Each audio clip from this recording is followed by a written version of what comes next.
Hi, this is Richard Inigas for the Latino Theater Club. Welcome to our first interview with writer-director Kenneth Castillo, one-on-one. I hope you enjoy it, so let's begin.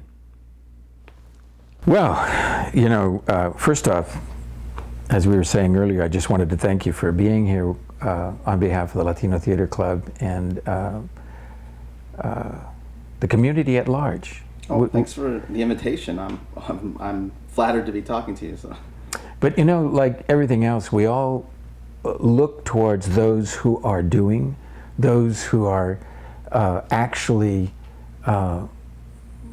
moving their careers forward. And the question often is, who is Kenneth Castillo? That's always the toughest question to answer. But I think who I am initially as a father to my two babies. They're not babies anymore. They're 13 and 10, but I still call them my babies. But I'm a father, number one, and number two, I'm a filmmaker. And I say number three, being honest, I'm a husband. So I think the energies are distributed in that order, if I'm gonna be honest. But somehow she still sticks around, so which is great. But yeah, I think that really defines me. All those three things: being a father, a filmmaker, a storyteller. I prefer storyteller just because it goes beyond just the filmmaking in terms of what you have to do. But I'm also a bartender, part-time bartender. I have to provide for my family, and independent filmmaking doesn't necessarily do that. But it's my passion, and I've got great support from my family to do that, as long as they're taken care of, and that's the balance. So I would say I'm a great I'm a great juggler is who I am, and juggling all those things. Well, as a juggler in life, in many cases, that perception, as you were talking about previously, a lot of people, will say, "Oh, Kenneth Castillo, he's got 7 movies under his belt. This guy's got to be a millionaire. He can call the shots. He Right. probably has the financing for his next film." What do you say to people like that?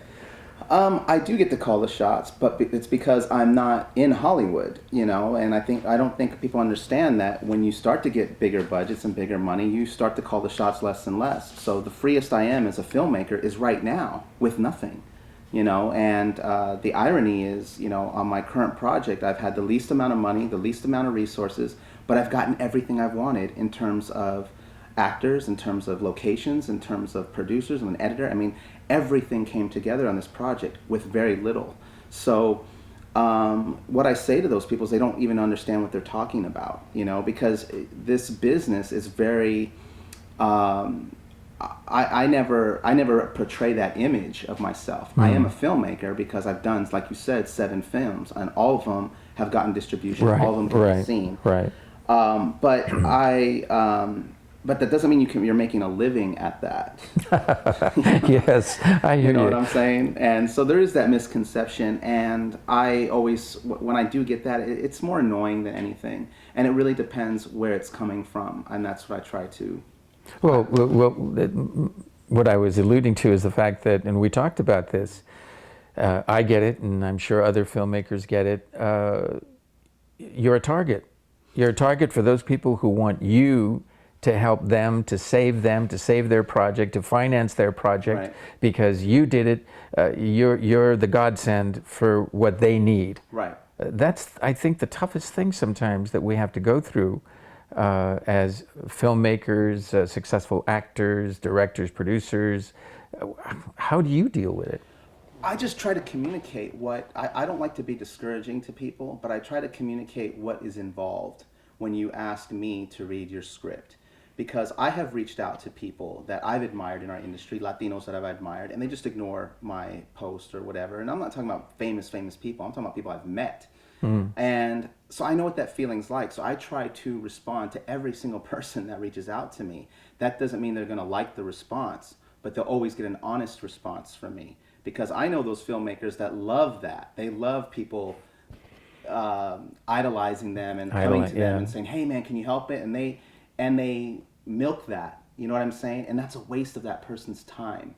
where I'm just going to say, look, man, I'd love to read your script, but I'm working on my project, I'm providing for my family, and I have very little time. But if it's passionate, if it's something you're passionate about, you will find a way.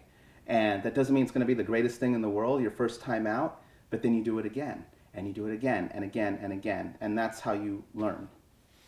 Very good. Let's move on now.